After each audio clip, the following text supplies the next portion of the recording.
Bonjour tout le monde, merci de vous joindre à nous pour ce webinaire. On va commencer.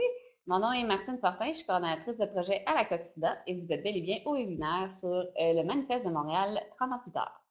En effet, c'est l'activisme VIH, on dit souvent que ça l'a incité à plusieurs mouvements de droits de la personne, puis on le voit très bien avec le manifeste de Montréal qui était quand les personnes vivant avec le VIH se sont imposées littéralement à une conférence internationale sur le sida qui avait eu lieu à Montréal, la 5e conférence internationale. Et on dit, écoutez-nous, on veut savoir des choses, on a le droit, on a des droits d'être respectés aussi dans tout ce qu'on est. Donc aujourd'hui, on a Ken Monteith qui va pouvoir nous parler de c'était quoi les revendications de l'époque et puis où on en est aujourd'hui et aussi quelles seraient les revendications de 2019. Donc, sans plus tarder, on est avec Ken Monteith, qui est directeur général de la COCSIDA.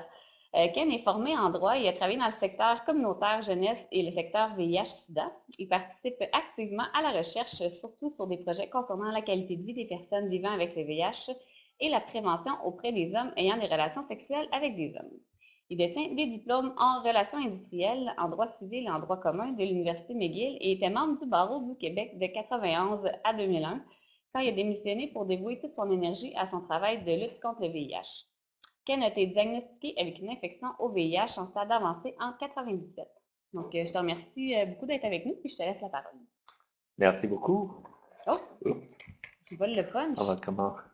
Voilà, on va commencer au début de la présentation. Et je vais juste vous dire que en guise de plan de présentation, on va parler du contexte en 1989, des revendications déposées dans le Manifeste de Montréal et donc des petites mises à jour sur où on est sur ces questions aujourd'hui. Et à la fin, des revendications qu'on a à formuler pour 2019. Je vais remercier aussi les gens qui ont participé au comité qui a encadré notre réponse et notre observation de cet anniversaire, et un petit comité de PVVIH qui ont participé à une réflexion en octobre pour vraiment voir à la lumière des revendications qu'est-ce qu'on veut aujourd'hui. Donc, c'est ça le plan qu'on va suivre. Premièrement, le contexte. En 1989, s'est tenue à Montréal la 5e conférence internationale sur le sida. On le connaît maintenant, c'est une conférence qui se tient à tous les 2 ans. Et donc, c'est là où on partage la recherche. Mais c'était la première fois pour quelque chose. Euh, En 89, on était à 7 ans avant le traitement antirétroviral efficace. En effet, on n'avait que le traitement AZT aux 4 heures en dose massive. Pour ceux qui étaient vivants et engagés dans la lutte en cette époque, on sait qu'est-ce que ça a donné chez les personnes qui le prenaient.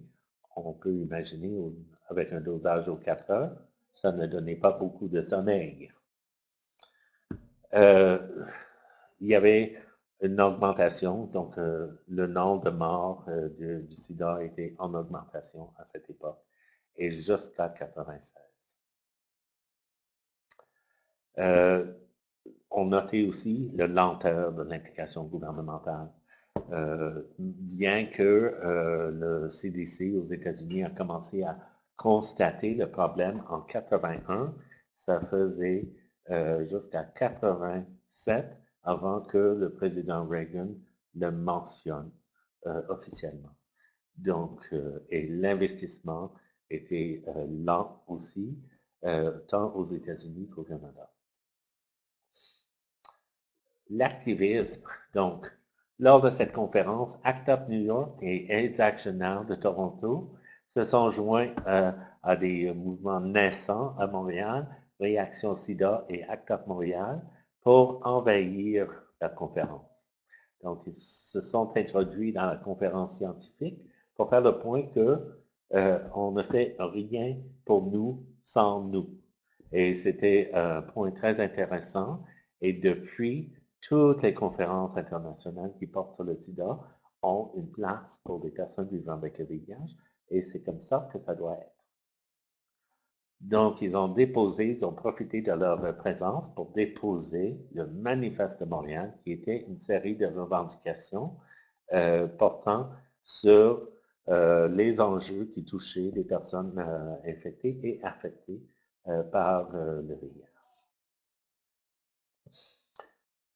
Donc, on va passer un à un par les revendications, mais comme vous allez avoir le texte en PDF par la suite, je ne vais pas le lire. On a produit ici le texte complet, mais on a ajouté une emphase juste pour nous guider dans la réflexion d'aujourd'hui. Donc, on voit avec la première revendication que c'était pour considérer l'infection par le VIH comme une affection chronique et de garantir l'accès au traitement. C'est drôle parce que c'est assez récent que nous commençons à parler du VIH comme une maladie chronique. Et c'est l'évolution mène vers ça maintenant. Donc, on va vivre aussi longtemps que nos amis, mais on va apprendre à gérer cette maladie pendant toute la vie ou jusqu'à ce qu'on trouve une cure. L'accès au traitement, donc c'était quelque chose, les traitements n'existaient pas en 89, ils existent aujourd'hui, mais il y a toujours des problèmes. Donc, considération de coûts. Au Québec, nous payons, nous contribuons, les gens qui travaillent contribuent, les gens qui travaillent même au salaire minimum contribuent le maximum. Donc, ça fait un enjeu de coût pour ces personnes. C'est seulement les plus pauvres qui ont la gratuité ici.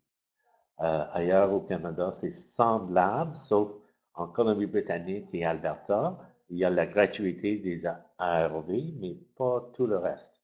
Donc, les personnes vivant avec le VIH qui nous écoutent vont savoir que ce n'est pas juste les antirétroviraux qu'on va prendre pour gérer les effets secondaires, les autres maladies qui viennent à cause du VIH.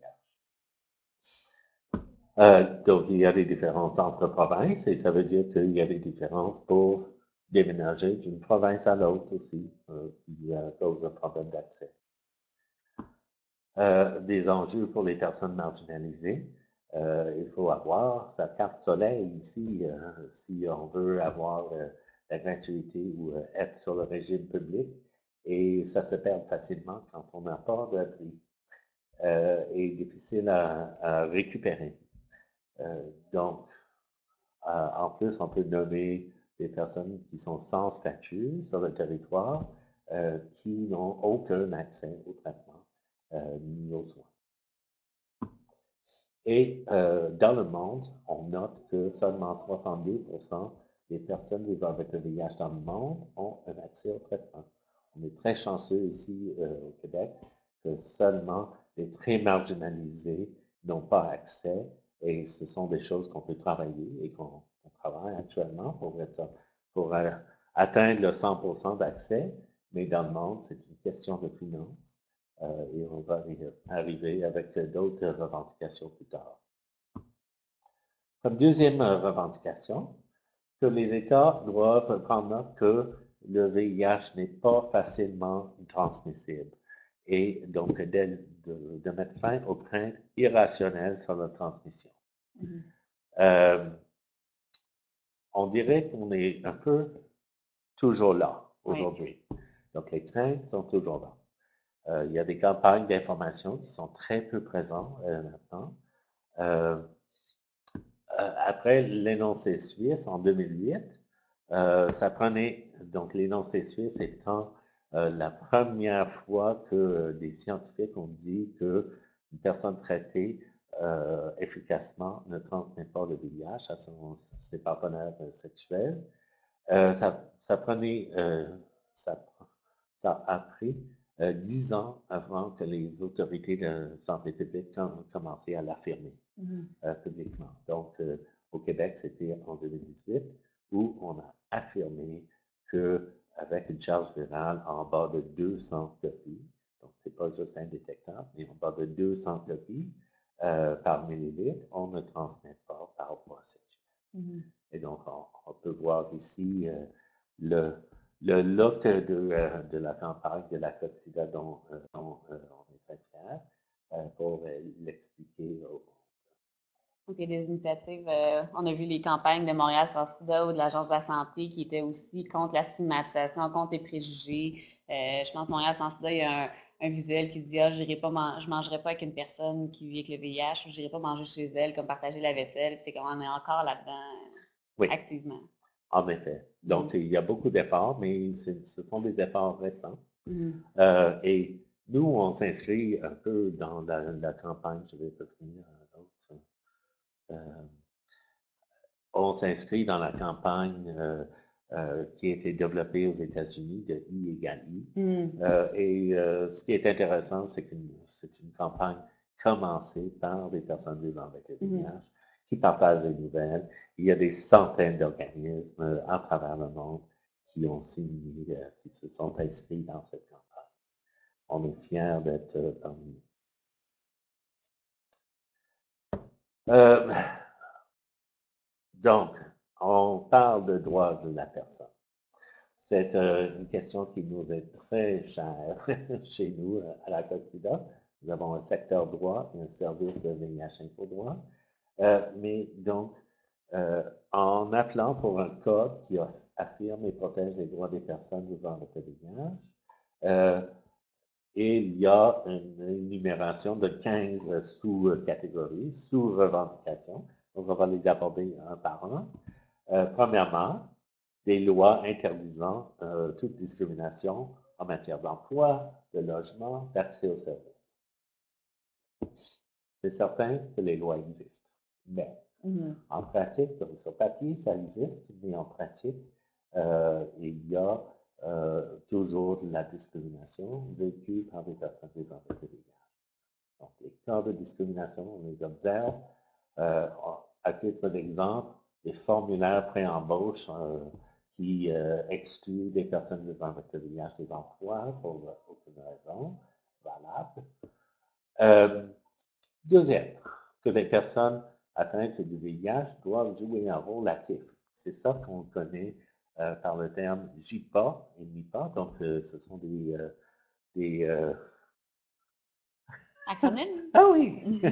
Des acronymes en anglais. Donc, JIPA étant Greater Involvement of People with AIDS, donc une participation accrue des personnes vivant avec le VIH, et MIPA étant a Meaningful Engagement of People with AIDS, donc un engagement significatif. Donc, on n'est pas décoratif, mais on est là pour vraiment participer aux décisions. Il y a une reconnaissance internationale de ces décisions, donc ça fait l'objet de 3 résolutions signées par de multiples pays, la dernière fois par 198 pays, si je ne me trompe pas. Donc, c'est vraiment accepté partout dans le monde. Est-ce que c'est observé? Donc, c'est ça qu'on peut demander. Les papiers semblent très gentils avec nous, mais peut-être la pratique un peu moins. Troisième sous-revendication sur les droits, l'accès aux médicaments et aux traitements approuvés et expérimentaux. Donc, les expérimentaux étaient peut-être plus importants en 89 qu'aujourd'hui, où aujourd'hui, il y a un processus d'approbation des traitements qui a été adapté. On voyait au début avec l'impact de AZT en dose massive, les gens n'étaient pas très heureux d'avoir poussé pour une approbation plus vite à la fin parce que ça a créé des dommages. Mais il est toujours possible d'avoir une priorité accordée au processus d'approbation pour plusieurs choses. Nous avons aujourd'hui, heureusement, un choix de traitement. Moi, je souligne toujours que c'est très important que on fait un choix de traitement en fonction des réalités de la personne et on n'adapte pas la personne au traitement. Et nous sommes heureux et chanceux d'avoir ce choix aujourd'hui, pas toujours partout dans le monde, par contre. Il y a des enjeux d'accès dont j'ai parlé, donc des enjeux financiers et des limites à l'international de qu'est-ce qui est disponible dans les pays moins riches. Parce qu'il y a encore des nouvelles classes en développement, puis il y a encore des nouveaux Oui, médicaments qui s'ajoutent. c'est ça, donc la recherche continue et on Mhm. est très heureux parce qu'on a vu le progrès vers des traitements qui sont beaucoup plus faciles à Mhm. prendre et avec beaucoup moins d'effets secondaires.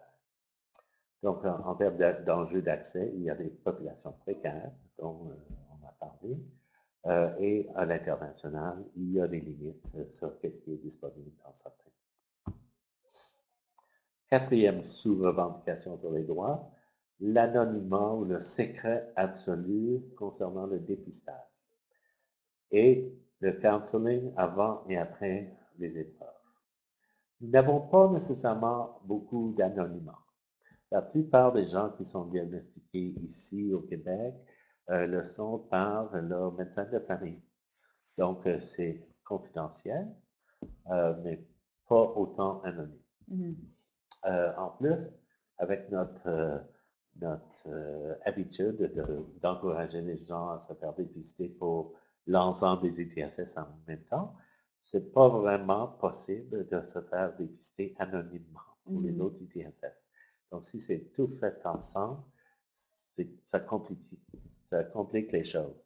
Il y a des endroits qui vont réaliser des tests anonymes de gonorrhée, syphilis, chlamydia.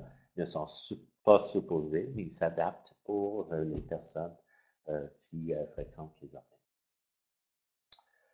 organismes. Nous avons par contre au Québec un système d'encryptage des résultats pour la surveillance.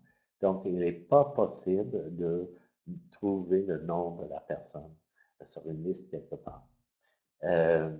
Il faut dire que le Québec est la seule province au Canada où on a ce système non nominatif de résultats de tests VIH. On parle aujourd'hui aussi d'information pré-test en vue d'obtenir un consentement éclairé plutôt que de counseling. Donc, l'objet de counseling, c'est vraiment changer le comportement. Et toutes les études sur le counseling pré-test démontrent qu'il n'y a pas de grand effet sur les comportements. Donc, ce qui est très important, par contre, c'est que la personne soit consciente et peut donner son consentement informé avant de passer le test. On va revenir sur cette question un peu plus tard. Counseling post-test, donc oui, absolument nécessaire. Et ça a démontré son impact sur les comportements pour aider la personne à explorer des façons de se protéger, etc. Cinquième sous-revendication, un droit à un logement approprié au point de vue médical. Il y a des ressources limitées, donc une ressource communautaire limitée, pardon, limitaire, c'est communautaire limité. Donc, nous savons, nous connaissons les maisons d'hébergement VIH, mais ils peuvent accommoder très peu de monde. Et l'autre problème qu'on voit de plus en plus, c'est les CHSLD mal adaptés pour recevoir des personnes vivant avec le VIH. Donc, ça, c'est un travail que doit faire le ministère et les ressources du réseau de la santé. Sixième, je vais perdre le compte éventuellement. Sixième sous-revendication,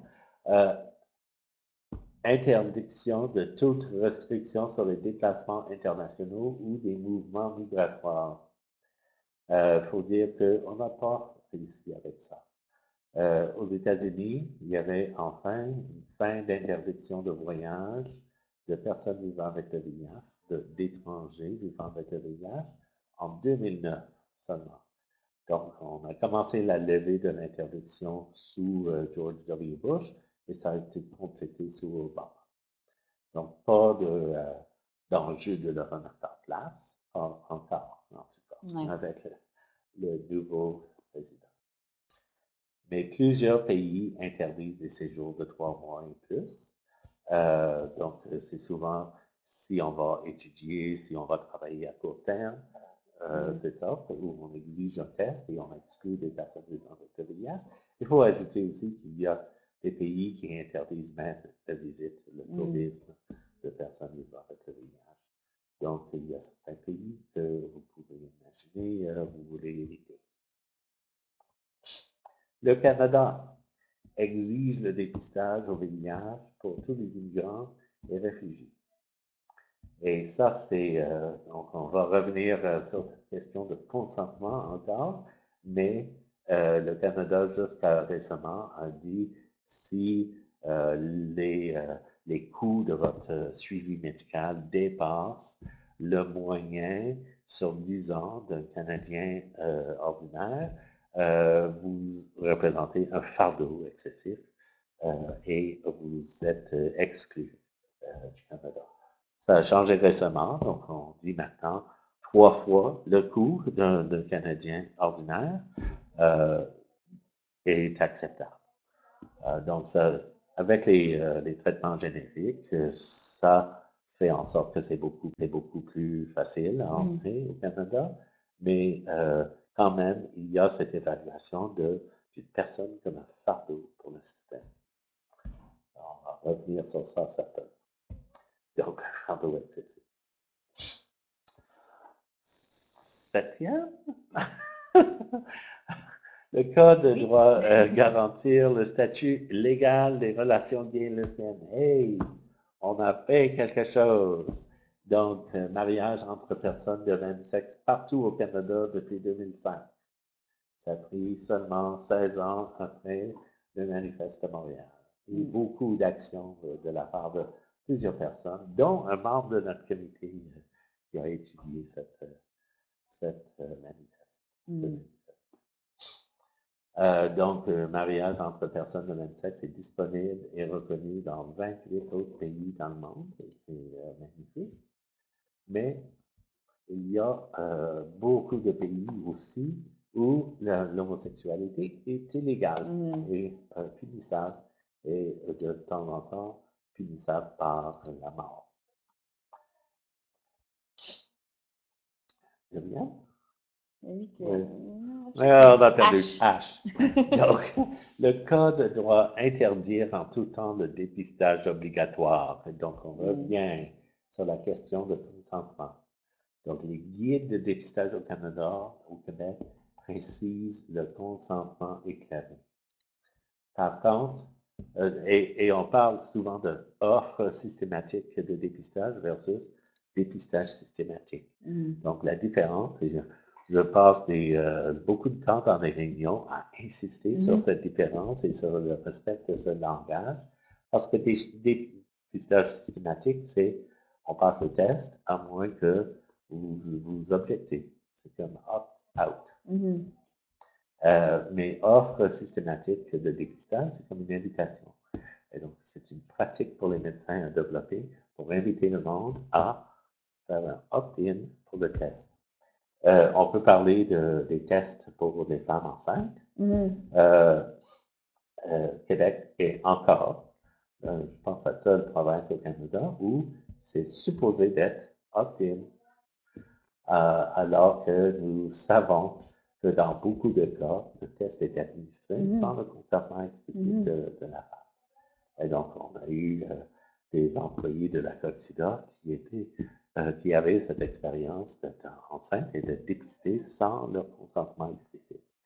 Donc, on le souligne.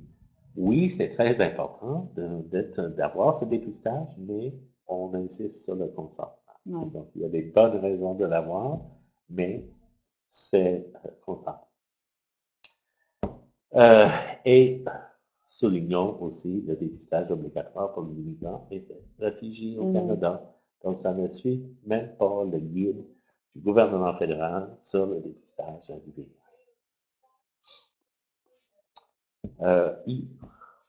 Le Code doit interdire la mise en quarantaine. Et ça, on a pas mal acquis au Canada, donc on ne parle plus de ça, de quarantaine. Mais ce n'est pas le cas dans tous les pays. Donc, il y a des pays où c'est toujours pratiqué et parfois c'est une question d'emprisonnement ou pour les gens qui sont emprisonnés pour autre chose, ils sont ségrégés des autres détenus à cause de leur statut. J. Protection des droits à la reproduction des femmes atteintes du VIH. Donc, c'est quelque chose, nous savons qu'il y a des protocoles aujourd'hui qui évitent toute transmission verticale, comme on l'appelle, pendant la grossesse et l'accouchement. Donc, c'est possible d'avoir des enfants sans transmettre le virus. Mais on parle ici aussi du droit à l'avortement, d'avoir le choix, et donc le choix des moyens de contraception. Et donc, avortement, on parle non seulement de la procédure chirurgicale, mais il y a des médicaments qu'on peut prendre pour ça aussi, le morning after pill, et il y a un autre médicament qui induit l'avortement. Mais l'accès à ces choses, à ces services est très inégal selon la région. Même ici, au Canada et au Québec, c'est des régions éloignées, c'est difficile d'avoir ces choses. Et le moins de médecins qu'on a, le plus de possibilités qu'on a, que c'est un médecin qui contrôle l'accès. Et si ce médecin n'est pas en accord, qu'est-ce qu'on fait? On doit changer de région et ça coûte cher. K. Une attention spéciale aux problèmes particuliers des personnes, alors je dirais des personnes qui utilisent des drogues par injection, et donc l'offre sur demande des traitements des intox. Donc aujourd'hui, on a beaucoup amélioré nos pratiques en termes de traitement. Parce qu'au début des traitements efficaces, on disait, mais les personnes qui s'injectent ne peuvent pas suivre l'horaire pour bien prendre leurs médicaments, mais on sait que c'est pas vrai. Donc, on a vraiment surpassé ce problème de perception. On a mis en place des services d'injection supervisés très lentement. Donc, nous avons 4 sites à Montréal, dont un site mobile. On attend toujours un site à Québec. Et Point de repère travaille très dur, très ardument sur ça pour l'avoir. Ça va voir le jour. Si ça ouvrait demain, ce ne serait pas plus tard, pas trop tard. L'accès au traitement de désintoxication, mais il y a vraiment une insuffisance de ressources. Donc, il y a des listes d'attente, des choses comme ça. C'est important que ça soit disponible quand la personne veut le choisir. Et des limites géographiques. Je me souviens d'avoir entendu parler d'une personne en Saskatchewan qui demeurait dans le nord, qui devait aller donc faire la pousse 2 heures dans chaque direction, chaque jour, pour aller chercher son traitement à méthadone. Imagine. Donc, c'est une personne très dédiée à son traitement et malheureusement, le système médical ne s'adaptait pas. Elle.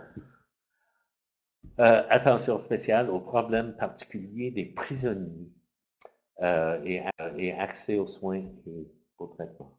Donc, on a une vraie dichotomie aujourd'hui. Donc, au fédéral, ils sont donc, beaucoup mieux que provincialement.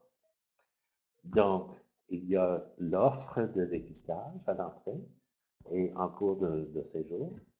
Il y a des traitements qui sont offerts, pas nécessairement un bon choix de médecin, mais un traitement qui est offert par une équipe spécialisée et professionnelle.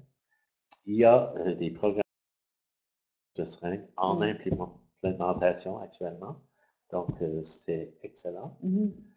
Et quand on arrive à la fin de notre sentence, ils font beaucoup d'efforts pour établir un plan de libération. Donc, ils explorent euh, les ressources qui vont être disponibles pour la personne dans la communauté et préparent la voie pour une transition beaucoup plus smooth.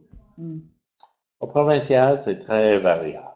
Donc, il y a des enjeux d'interruption de traitement avec des transferts entre ressources, donc entre détention préventive vers une prison provinciale. Il y a toujours et souvent des interruptions de traitement. Même quand la personne signale, j'ai besoin de mes médicaments, il y a des interruptions. Mm. Et les libérations mal planifiées, disons. Parfois, du provincial, on est libéré le vendredi, fin de la journée. Et donc, les ressources communautaires ont tendance à être fermées la fin de semaine, donc il n'y a rien Mm. jusqu'à lundi. M, le droit de recevoir l'information dans la langue de son choix. Donc, on parle de la disponibilité d'information. Il y a un certain niveau de disponibilité, mais c'est loin d'être universel. Donc, pensons aux langues des signes. Donc, American Sign Language, langue des signes québécois. Donc, le CSSQ fait un excellent travail sur ça, mais c'est un petit organisme communautaire qui n'a pas tous les moyens. Donc, ça doit être beaucoup plus possible. Et parlons des langues autochtones aussi. Donc, c'est vrai que c'est très rare d'avoir de l'information dans ces langues. N, on est presque terminé avec les sous-revendications, mais une attention sur les besoins des personnes handicapées. Et ça, c'est quelque chose que notre société fait mal. Mm.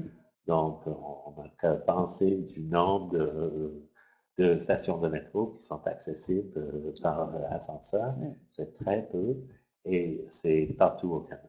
Mm. Donc, je peux imaginer beaucoup d'institutions du réseau de la santé qui sont accessibles avec des marches. Mm. Mais, donc, un travail à faire. O, et c'est le dernier, les sous-revendications, si je ne me trompe pas, le droit de choisir les traitements qu'elle estime bénéfiques pour leur état.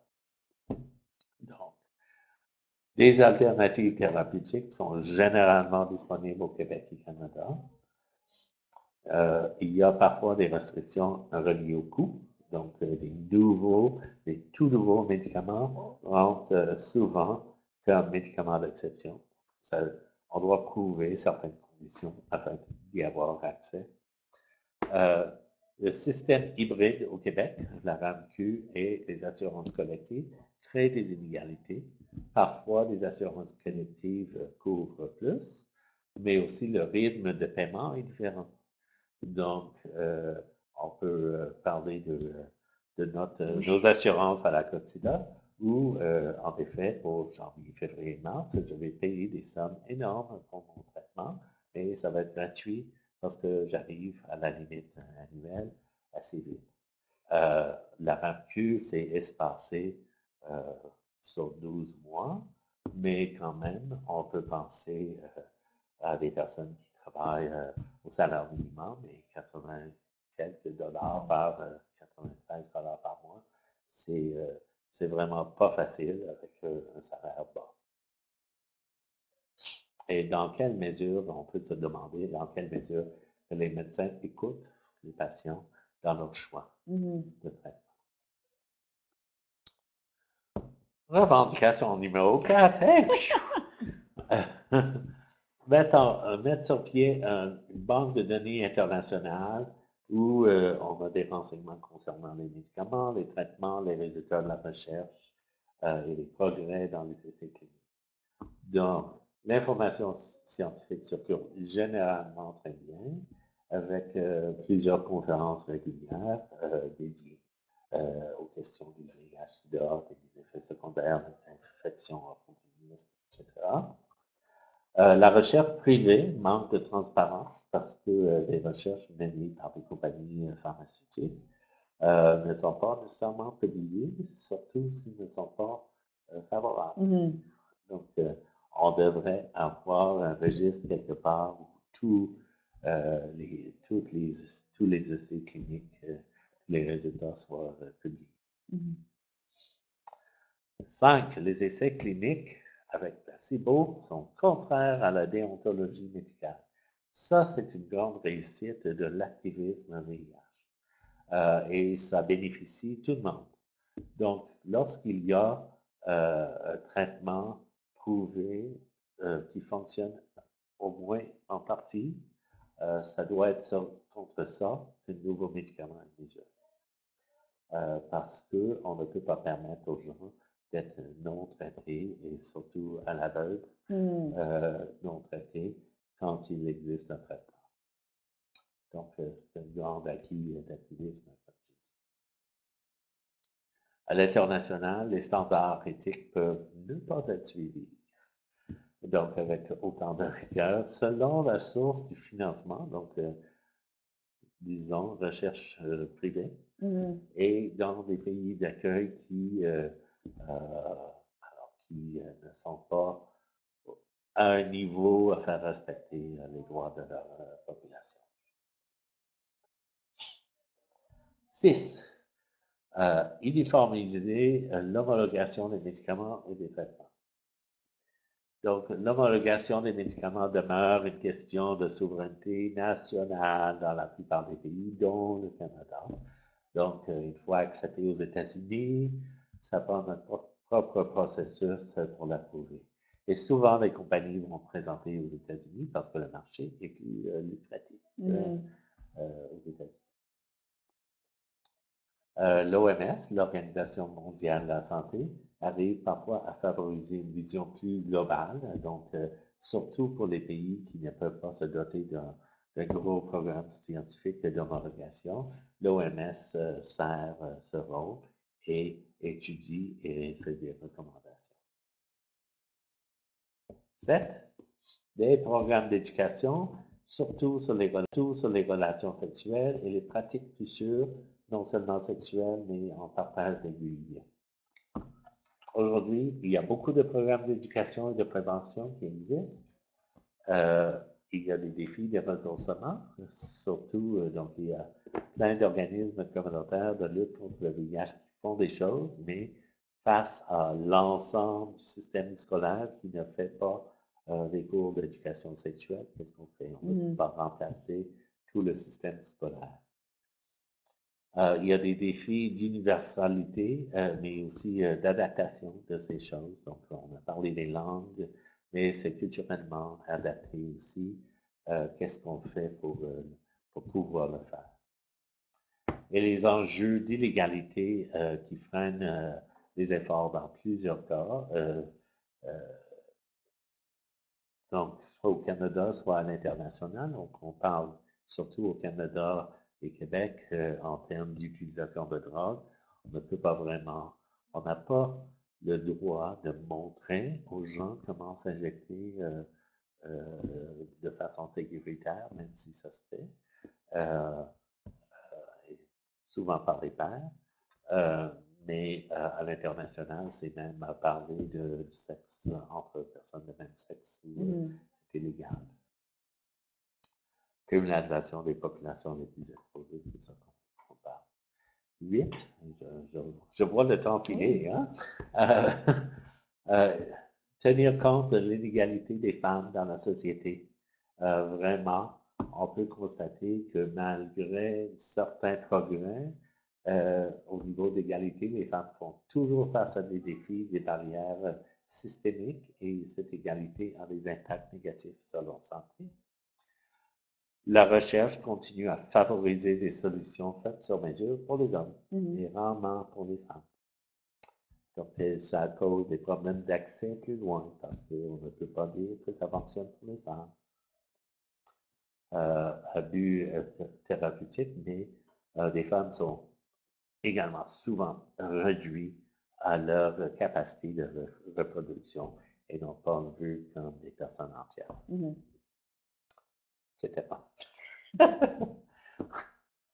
9e, un fonds international de coopération, et là, il y en a réussi. Le Fonds mondial de lutte contre le sida, la tuberculose et le paludisme a été créé en 2002, seulement 13 ans après le Manifeste de Montréal. Et on a lutté cet été pour pousser le Canada à augmenter sa contribution au Fonds mondial avec un certain succès. Le Fonds mondial a contribué à l'accessibilité des traitements pour des milliers de personnes, des millions de personnes. Il y a d'autres programmes aussi, comme PEPFAR aux États-Unis, mais souvent dépendant du président du jour. Il y a des limites. Donc, PEPFAR a vu des limites de conseils concernant la contraception et l'avortement, mais quand même a contribué au traitement de millions de personnes. Le Fonds mondial demeure sous-financé. Et donc, souvent, on dit qu'ils établissent leur objectif de financement en fonction de qu'est-ce qui est possible au lieu de qu'est-ce qu'on a besoin. 10. Dernière revendication. Réaffectation immédiate des dépenses militaires engagées par tous les pays au profit de leurs services sociaux, médicaux et d'hygiène. Dividendes. Voilà, je vais le lire parce que les dépenses militaires dans le monde en 2018 représentent 1,8 milliard de dollars US, soit 4,93 milliards chaque jour et 57 000 dollars par seconde, avec un budget de la défense de 726 milliards de dollars. Les États-Unis représentent près de 40% des dépenses militaires mondiales et ne dépensent pas autant sur leur santé. Voilà. Donc, nous n'avons pas réussi avec cette revendication. Et même hier, au sommet de l'OTAN, les États-Unis continuent à pousser les autres pays membres de l'OTAN à rehausser leurs dépenses militaires. Donc, qu'est-ce qu'on a comme revendication spécifique pour aujourd'hui? Premièrement, en recherche. L'inclusion des femmes et minorités dans les essais cliniques afin de pouvoir constater l'efficacité des molécules étudiées. Plus de financement public et de retien des bénéfices publics. Donc, si on finance la recherche, on ne veut pas que ça devienne un profit privé quelque part. Des contraintes de transparence pour la recherche, surtout la recherche en privé dont on vient de parler. L'accessibilité, donc un seul système d'assurance médicaments public et universel et je dirais ouvert à toute personne qui se trouve sur le territoire. La gratuité des traitements, y compris la PrEP, mais de l'ensemble des traitements, ou au minimum une meilleure gradation de la contribution de l'individu pour que les gens plus pauvres ne dépensent pas autant sur leur traitement. Adaptation des services, donc des services à bas seuil, adaptés culturellement et linguistiquement aux personnes qui les fréquentent. Garantie contre toute interruption de traitement au milieu carcéral. Des logements abordables, sécures, salubres. Ça ne veut pas nécessairement dire des maisons d'hébergement pour tout le monde, mais l'accès à un logement est un incontournable pour la santé d'une personne. En termes de dépistage, que ça soit volontaire pour tout le monde et qu'il y ait un accès à tous qui en font la demande. Et j'ajoute des revendications de groupes communautaires aussi, le dépistage communautaire, l'autotest qui doit être disponible pour les gens qui se testent fréquemment, surtout. En termes de droit, mettons fin au concept du fardeau excessif en immigration et respectons la confidentialité, mais aussi respectons le droit de la personne de s'autodéclarer et de s'affirmer séropositive en public. L'interdiction des questionnaires de santé pré-embauche. Accès aux assurances aux mêmes conditions que les autres. Donc, si je vais vivre aussi longtemps que toi, Martine, c'est pas juste que je paye 4 fois le prix pour mes assurances. Et proactivité dans la protection des droits. Souvent, notre système attend une plainte. Mais en termes de droit criminel, on est pas mal proactif à aller chercher des contrevenants. On devrait être autant proactif à chercher des gens qui ne respectent pas les droits des personnes. Criminalisation, ça va sans dire, fin de l'utilisation du droit criminel en matière de santé publique. Et décriminalisation des drogues et du travail du sexe. La répression rend des personnes vulnérables et la criminalisation éloigne les personnes vulnérables des soins dont ils ont besoin. Et solidarité. Solidarité entre personnes séropositives. Il n'y a pas de bonnes ni de mauvaises personnes séropositives et entre les communautés, mais aussi solidarité entre les personnes séropositives et séronégatives. Et comme geste de solidarité, je vous propose de signer la Déclaration québécoise des droits et responsabilités de la personne, des personnes vivant avec le VIH-Sida. Un petit lien que vous allez pouvoir voir dans la version PDF que vous allez recevoir. Et comme ça, j'arrive à la Parfait! fin. Quel bon timing! Hein? Merci beaucoup, Ken, c'est super intéressant. Je trouve ça intéressant de voir aussi que le manifeste, même si c'est en 89, était très inclusif de plusieurs personnes concernées par la lutte, puis qu'on voit des revendications qui sont beaucoup plus inclusives que des fois on peut voir aujourd'hui. Donc, merci pour le compte rendu. Je vous invite à poser vos questions dans la boîte de commentaires. Est-ce que tu sais, dans le temps, quand les gens ont déposé le manifeste, c'était quoi les réactions de la santé publique, du gouvernement, des gens autour? Je pense que les premières réactions, c'était comme, qu'est-ce que vous faites dans notre conférence? Et je pense que, à leur crédit, les scientifiques se sont vraiment adaptés à ça à travers les années. Donc, c'était un choc peut-être en 89. Et vraiment, je peux dire au Québec, l'action communautaire est vraiment reconnue. Et donc, il y a toujours une place autour de la table pour la communauté. Donc, je pense que dans ce sens, on a des bonnes pratiques ici au Québec. C'est ça, c'est le genre de choses qui tombent de temps en temps. On doit rappeler, mais tout le monde, avec un rappel, tout le monde, il n'y a personne qui résiste. Il y a quelqu'un qui demande, qui n'est pas certain d'avoir bien saisi la différence entre anonymat et confidentialité en lien avec le dépistage. Donc, anonymat, c'est vraiment, je ne laisse pas mon nom. J'ai un numéro pour m'identifier. Je me présente avec un numéro pour chercher mon résultat. Confidentiel, c'est vraiment, on sait c'est quoi mon nom, mais ça ne parle pas de mon dossier. Donc, c'est dans mon dossier médical, mais c'est confidentiel et c'est pas n'importe qui peut le consulter. J'espère que c'est plus clair, sinon n'hésitez pas pour une question de relance. Puis, est-ce que tu as des exemples de bonnes intégrations, en fait, des bonnes applications des principes JIPA, MIPA au Québec dans les organisations? Mais je peux dire qu'il y a un comité consultatif VIH-VHC qui prend des décisions concernant les guides de pratique, les guides de traitement, etc. Nous sommes 3 communautaires sur le comité. Donc, et ça nous a permis d'apporter des changements importants sur comment aborder des questions, comment nommer des choses qui sont très importantes. Mais nous sommes reconnus autour de la table aussi. Et moi, j'ai toujours senti l'écoute. Quand je soulève une question, je suis écouté.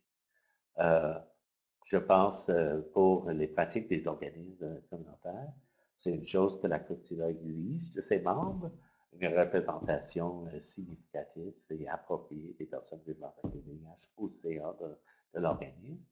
Et il y a plein d'organismes où les personnes vivant avec le VIH sont partout, donc qui sont à tous les niveaux, dans le personnel, dans les Mhm. bénévoles, sur le CA. Je pense que nous faisons, comme toujours, le bon exemple pour, à suivre pour les gouvernements. Mhm. Encore une fois, le communautaire rayonne. On demande, il a été question de gratuité pour les personnes à faible revenu en ce qui a trait à l'accès au traitement. Est-ce que j'ai mal compris? Sinon, qu'en est-il de cette situation au Québec? OK. Donc, au Québec, des personnes qui reçoivent l'assistance sociale ont un carnet de santé. Et donc, parfois, des gens qui retournent au travail, mais à faible revenu, ont toujours accès à ce carnet de santé, qui veut dire qu'il n'y a aucune contribution à faire OK. pour les médicaments. Aussi, les personnes à la retraite qui reçoivent un certain niveau de soutien euh, de, de la pension de vieillesse, c'est Old Age Security. Donc, je ne sais pas qu'est-ce que ça s'appelle en français, mais c'est le programme de soutien financier et non pas juste la rente de retraite. Euh, et ces personnes aussi paient un revenu. OK. Donc, c'est ça les plus pauvres de notre société. Par contre, comme je dis, quelqu'un qui travaille au salaire minimum à temps plein, Mhm. qui n'a pas nécessairement les moyens, va payer le même maximum par année que moi. Mhm. C'est pas juste. Ouais, il y a des inéquités dans le copaiement. Ça fait, Ouais, ouais, oui. merci. Combien peut coûter un traitement VIH, grosso modo? Moi, je veux dire que ça dépend. Donc, moi, euh, j'ai mon exemple parce que je vois la facture à chaque mois, euh, même si je ne paie pas. Euh, je prends un ensemble de médicaments pour d'autres conditions aussi qui coûteraient autour de 2200 $ par OK. mois. Comme dans mon traitement VIH, il y a deux génériques. Ça coûte un peu moins cher, mais c'est au moins 1500 $ de traitement VIH que je prends à tous les mois. Probablement un peu plus que ça. Mhm. Donc, et pour ça, le montant qu'on paye actuellement au Québec, c'est 1117 $ maximum pour l'année. Mhm. OK. Et puis, est-ce que, à travers le temps, ça, on a vu que, tu sais, les femmes, souvent, les essais cliniques ne sont pas concernés, à moins que ça concerne la reproduction. Il y a des inégalités sociétales. Est-ce que tu peux parler un peu du rôle des femmes dans l'historique un peu militantiste VIH, militantisme? Oui. C'est intéressant parce que le VIH est arrivé autour de la naissance du mouvement pour les droits LGBTQ. Donc, je le nomme comme ça d'aujourd'hui, Mhm. mais euh, les femmes les femmes et les femmes trans étaient vraiment dedans. Et donc, quand leurs frères du mouvement ont commencé à être malades et à mourir, elles étaient là. Elles étaient là pour militer pour les soins, de réponse adéquate de la part des autorités de la santé, mais aussi pour prendre soin de leurs frères Mhm. dans le mouvement.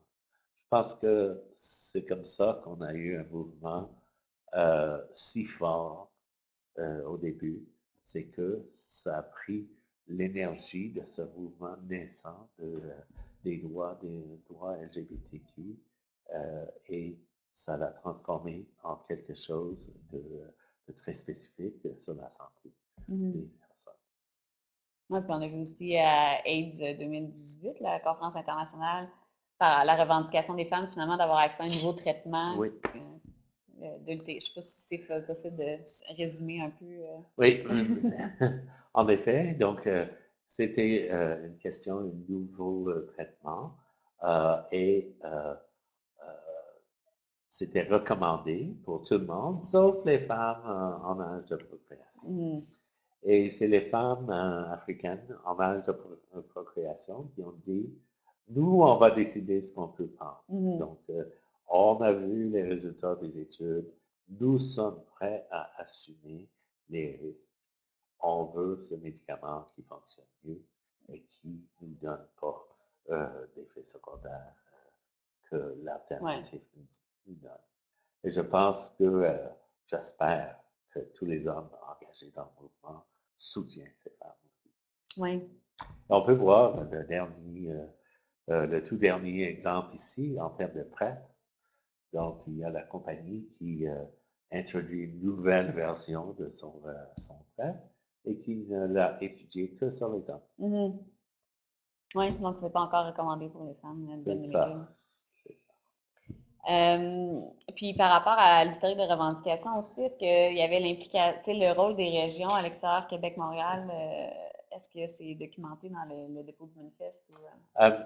Non, pas documenté dans le dépôt du manifeste, mais je dois dire que nous sommes partout dans la province et souvent, c'est les gens qui demeurent en région qui nous signalent les problèmes les plus épineux à résoudre.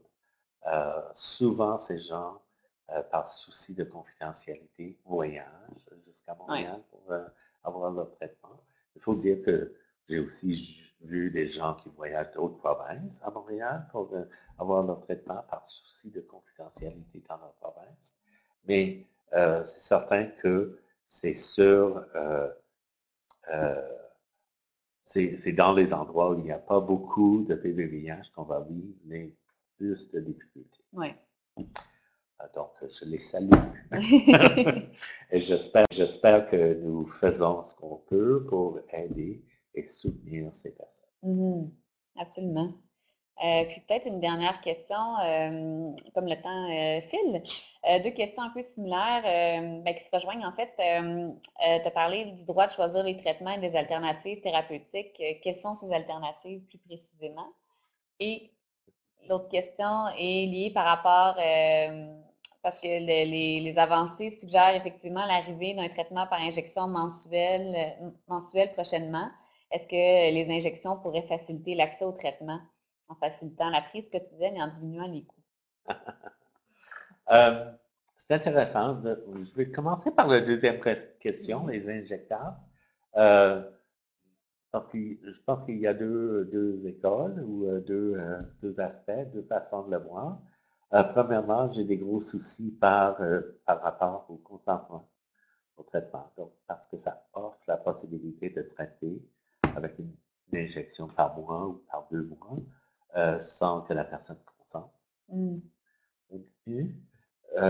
En termes d'accessibilité, en effet, comme actuellement, le standard est devenu, donc, on voit nos médecins de 4 à 6 mois, donc une fois ou 4 ou 6 mois, mais avec un injectable mensuel, ça prend un rendez-vous médical à chaque mois pour réaliser l'injection, parce que ça doit être un professionnel médical qui injecte. Donc, ça, c'est un peu questionnable, mais par contre, ne pas avoir à se souvenir de prendre des médicaments à tous les jours, ça peut être excellent. En termes de choix thérapeutiques, premièrement, il y a un choix entre les molécules qui existent. Mais il y a aussi des thérapies complémentaires qu'on peut chercher, un massage. Il y a plein d'autres thérapies que je pense qu'ils ne remplacent pas les molécules, mais ils peuvent contribuer au bien-être de la personne. Et ces choses, on doit augmenter l'accessibilité de ces choses. Je sais qu'il y a des organismes qui le font en offrant des massages par les bénévoles et entre autres des accès aux vitamines par des clubs d'achat, des choses comme ça, mais ils peuvent être beaucoup plus accessibles que ça. Merci beaucoup. Je Hein? pense que ça fait le tour. Il n'y a pas d'autres questions et il est midi. Donc, merci beaucoup, Ken, pour la présentation. C'était vraiment intéressant. Merci beaucoup à tout le monde à la maison. À la maison, pas en tout. Les gens à la maison, je me sens comme une présentatrice de nouvelles. Merci les gens au bureau de nous avoir rejoints aujourd'hui pour le webinaire. Le prochain webinaire va être le 25 février de 11h à midi. Il va porter, la Coxida avait fait une enquête sur l'accès aux soins dentaires il y a 7 ans. Et là, il y a eu une mise à jour, un supplément à cette enquête-là, finalement, qui va sortir le 10 décembre à l'occasion de la Journée mondiale des droits de la personne. Donc, on aura un webinaire le 25 février à ce sujet-là. Donc, voilà, c'est tout pour nous. Merci beaucoup encore une fois. Bonne journée.